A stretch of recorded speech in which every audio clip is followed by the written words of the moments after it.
नमस्कार दोस्तों, कैसे आप सब लोग। आज की इस वीडियो में मैं आपको मोस्ट इम्पोर्टेंट टॉपिक पढ़ाने वाला हूं।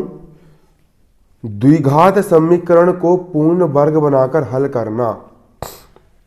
आज हम क्या पढ़ेंगे? द्विघात समीकरण को पूर्ण वर्ग बनाकर हल करना सीखेंगे या पूर्ण वर्ग विधि के बारे में जानेंगे। कक्षा 10वीं की गणित का अध्याय 4 द्विघात समीकरण वाले चैप्टर का यहाँ पर मैं आपको बताने वाला हूँ। मोस्ट इंपॉर्टेंट विधि है, मोस्ट इंपॉर्टेंट विधि है, पेपर में पूछी जाती है। पेपर में आता है कि समीकरण को पूर्ण वर्ग बना करके हल करो। द्विघात समीकरण को पूर्ण वर्ग बना करके हल करो, है ना। द्विघात समीकरण को पूर्ण वर्ग बना के हल करो। तो देखिए, इसके कुछ सवाल बताऊंगा मैं आपको, पूर्ण वर्ग विधि वाले कुछ टाइप ऑफ सवाल बताऊंगा। बाकी हर सवाल में ये विधि लागू होती है, आप उसको आराम से कर सकते हो। तो देखिए, मैं आपको अध्याय 4 का मैं एग्जाम्पल 7 आपको बताता हूँ। एग्जाम्पल 7 यहाँ पर क्या है? एग्जाम्पल 3 में दिया गया समीकरण को पूर्ण वर्ग बना के हल करो ना। मतलब कि सवाल ये बोल रहा है 2x की घात 2 माइनस 5x धन 3 बराबर 0, है ना, को पूर्ण वर्ग बनाकर हल करो।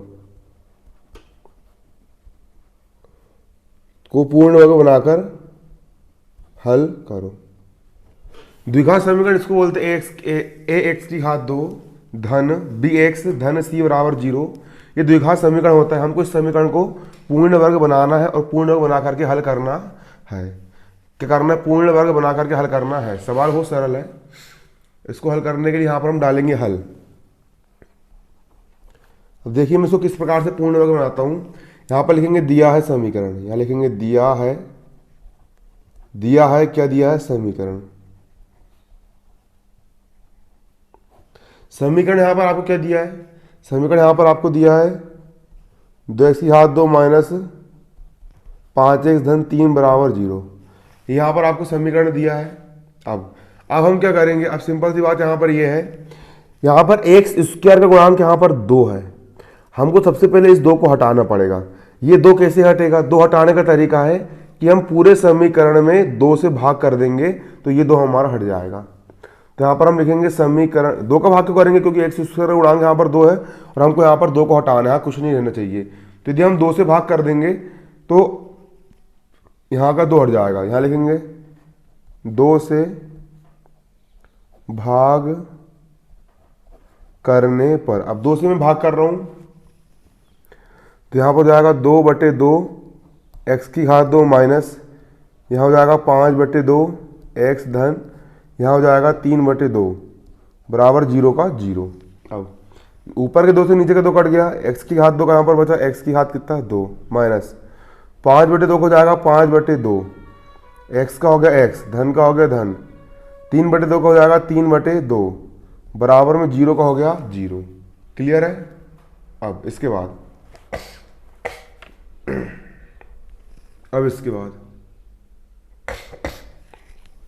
x की घात 2 का यहाँ पर हो जाएगा x की घात 2, ऋण का हो गया ऋण, 5/2 x का हो जाएगा यहाँ पर 5/2 x धन, 3/2 का यहाँ पर हो जाएगा 3/2 बराबर 0 का हो जाएगा बराबर 0।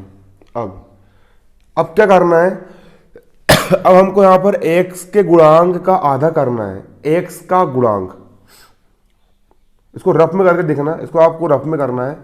x का गुणांक, यहाँ पर x का गुणांक कितना है? x में कितने का गुणा हुआ है? हर सवाल में यही करना है। ये जम गया ना आपका यहाँ पर। अब इसके बाद क्या करना है? x का गुणांक, क्या करना है? x का गुणांक, x का गुणांक यहाँ पर 5/3 है। x का गुणांक यहाँ पर कितना है? 5/3 है। तो x के गुणांक का आधा करना है। x का गुणांक यहाँ पर कितना है? 5/3 है, सॉरी 5/2 है। x का गुणांक यहाँ पर कितना है? 5/2 है। x के गुणांक का आधा करना है। x का गुणांक यहाँ पर 5/2 है, तो x गुणांक हो गया 5/2, रफ में करना है इसको, इसका आधा करना है।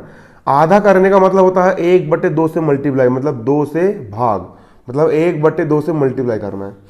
x का गुणांक हो गया 5/2, x का गुणांक हो गया 5/2 का आधा, आधा का मतलब होता है 1/2 से गुणा, आधा का मतलब होता है 1/2 से गुणा, एक्स के गुणांक का आधा कर दिया यहाँ पर आधा।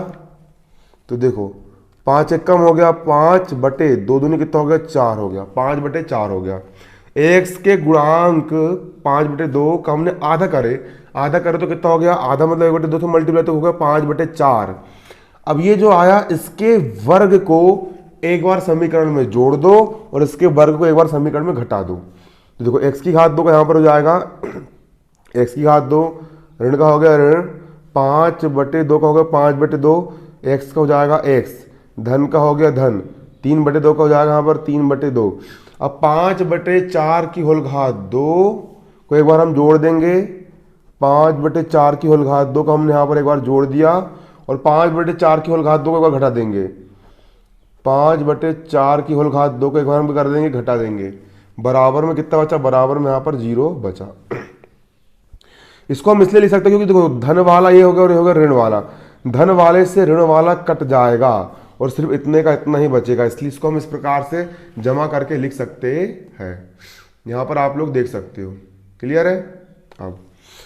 अब देखो ये जो धन वाला पद है ना, हर सवाल में यही करना है, एक सवाल समझ जाओगे पूरा बन जाएगा, पूरे सवाल बच जाएंगे, सिर्फ मेथड समझना है आपको ना, मेथड समझो। फिर ये जो धन वाला पद है, ये जो धन वाला पद है, इस धन वाले पद को देखो, अब x की घात 2 को हो गया x की घात 2, अब धन वाले पद को इसके पास में लिखना है, यहाँ लगा दो धन 5 बटे 4 की होल घात 2 को हो जाएगा यहाँ पर 5 बटे 4 की होल घात 2।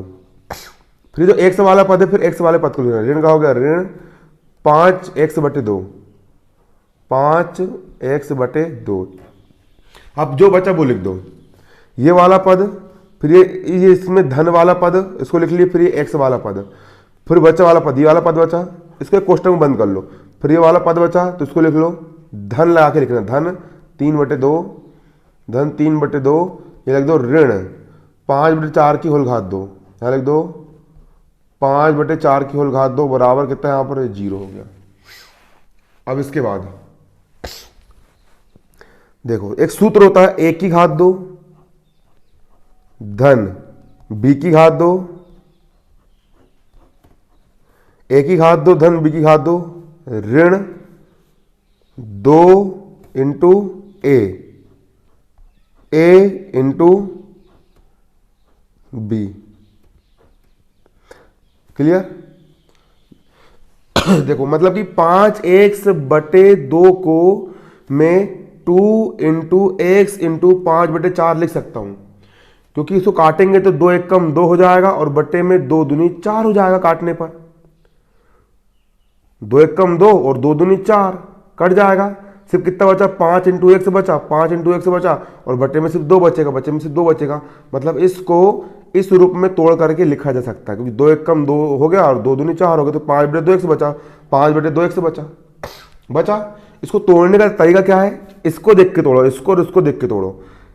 एक सूत्र, क्योंकि सूत्र क्या होता है, एक सूत्र होता है a की घात 2 धन b की घात 2 धन 2ab बराबर यहाँ पर आपको होता है a धन b की होल घात 2। सूत्र में बनाने के लिए देखो a की घात 2 हो गया तो a की घात g हो गया, धन का हो गया धन, b की घात 2 तो हो गया b की घात 2, है ना। फिर यहाँ पर ऋण है तो हाँ ऋण लगाएंगे, धन रहेगा, यहाँ पर ऋण है तो ऋण, तो फिर यहाँ पे भी ऋण आएगा, ऋण 2ab तो ये हो गया ऋण 2a, यहाँ पर x है तो यहाँ पर हो गया a इंटू, फिर यहाँ इंटू में b है, b यहाँ पर 5 बटे 4 है तो b के स्थान पर यहाँ पर 5 बटे 4 लिख दिए, 2ab लिख दिए। तो इसको से जमा के लिख सकते हैं, ये बन गया पूर्ण वर्ग, इसको आप पूर्ण वर्ग बनेगा। धन का हो गया धन 3 बटे 2 का हो जाएगा यहाँ पर 3 बटे 2, ऋण का ऋण 5 का वर्ग 5 25 बटे 4 का वर्ग 400 कितना हो जाएगा 16 बराबर यहाँ पर हो जाएगा 0। कन्फर्म है। अब a की घात 2 धन b की घात 2 ऋण 2ab, इसको हम लिख सकते हैं a की घात 2 धन b की घात 2 ऋण 2ab, इसको हम लिख सकते हैं a ऋण b की होल घात 2, a ऋण b कितना है 5 बटे 4, 5 बटे 4 a ऋण b की होल घात 2 लिख सकते हैं ना। देखो a ऋण b की होल घात 2 बराबर होगा a की घात 2 धन b की घात 2 ऋण 2ab, वैसे a ऋण b की होल घात 2 बराबर होगा a की घात 2 धन बी की घात 2, बी की घात 2 ऋण 2ab मतलब इस पूरे पद को हम इस रूप में जमा करके लिख सकते हैं। अब इसको हल कर लेंगे। यहां पर इसके बटे में 16, इसके बटे में 2 है, धन का हो गया धन। 16 और 2 का लघुत्तम निकाल लेंगे हम, कितना आएगा 16 आएगा। अब 16 में 2 का भाग देना, 2 का पहाड़ ऐसा पड़ोगे 16 से आगे ना बढ़े, तो 2 8 16 हो गया। फिर 8 का मल्टीप्लाई 3 में कर देंगे, 8 गुणा 3 ऋण 16 16 में भाग दिए, 16 कम 16 एक बार गया, 1 का मल्टीप्लाई 25 से कर देंगे, 25 गुणा 1 बराबर में यहाँ पर हमारा कितना बचा 0 बचा। बराबर में यहाँ पर हमारा कितना बचा, बराबर में यहाँ पर हमारा 0 बचा। क्लियर है। अब इसके बाद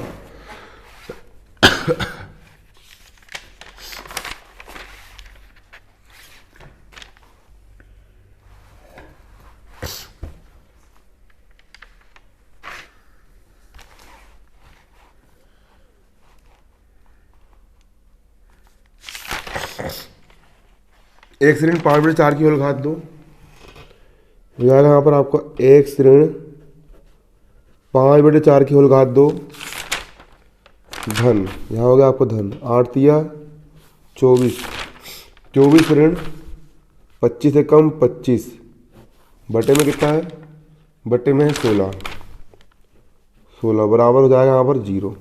क्लियर। 8 तिया 24 ऋण 25 ऋण 16 बटे 2 हो गया।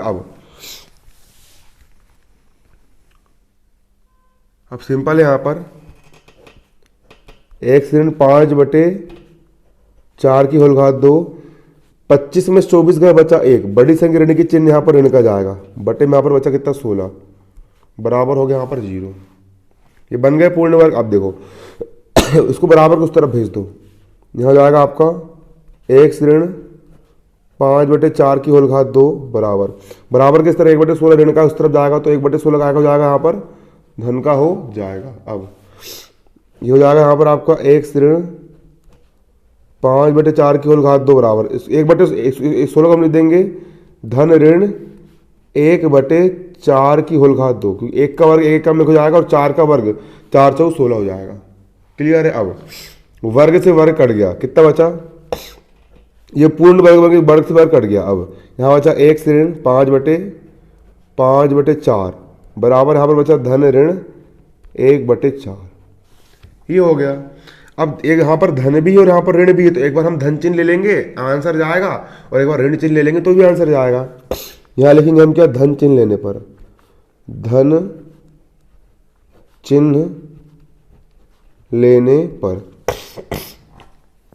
धन चिन्ह ले लेंगे तो यहाँ हो जाएगा आपका x बराबर, यहाँ हो जाएगा x का हो गया x ऋण 5/4 बराबर धन चिन्ह लेंगे तो हो जाएगा 1/4, यहाँ हो जाएगा x बराबर 1/4 का यहाँ पर हो जाएगा 1/4 बराबर किस तरह 5/4 ऋण का है उस तरफ जाएगा, तो 5/4 यहाँ हो जाएगा धन का। यहाँ पे हमने धन चिन्ह ले ली, धन को लिखते क्या नहीं लिखते है ना।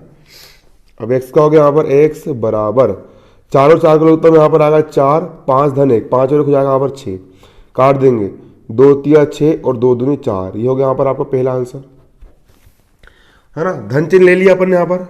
अब यहाँ पर हम एक बार ले लेंगे ऋण चिन्ह, है ना, क्या ले लेंगे, तथा ऋण चिन्ह लेने पर एक बार ऋण चिन्ह ले लेंगे। यहाँ लिखेंगे हम ऋण चिन्ह लेने पर, ऋण चिन्ह ले लेंगे।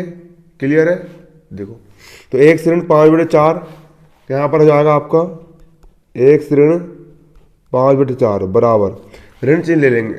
अब यहाँ पर धन ऋण दोनों है, धन को लेंगे ऋण को लेंगे, तो ऋण 1/4 का यहाँ पर हो जाएगा आपको कितना हो जाएगा ऋण 1/4, यहाँ पर ऋण चिन्ह ले लिए, यहाँ पर क्या ले लिया हमने, यहाँ पर ऋण चिन्ह ले लिए है ना, यहाँ ऋण चिन्ह ले ली। अब x का हो गया x बराबर ऋण 1/4 का हो गया ऋण 1/4 बराबर किस तरफ 5/4 ऋण का है उस तरफ जाएगा, तो 5/4 का आएगा हो जाएगा धन का हो जाएगा। अब x का हो गया x बराबर यहाँ बटे में 4, यहाँ बटे में 4, 4 4 का लघुत्तम में जाएगा यहाँ पर 4, ऋण 1 का हो गया ऋण का 1, धन का हो गया धन, 5 का हो गया यहाँ पर 5। अब 5 में से 1 का कितना बचेगा, यहाँ पर 4 बचेगा, और बटे में 4 का 4, 4 में 4 का भाग दिया कितने बार जाएगा, 1 बार जाएगा। ये हो गया आपका अगला आंसर। तो x के दो मान आ गए, x बराबर यहाँ पर पहला आ गया आपका 3/2 और एक आ गया 1 और एक आ गया 1, x बराबर आ गया 3/2 और कॉमा x का मान आ गया यहाँ पर 1 और ये हो गया यहाँ पर आपका आंसर।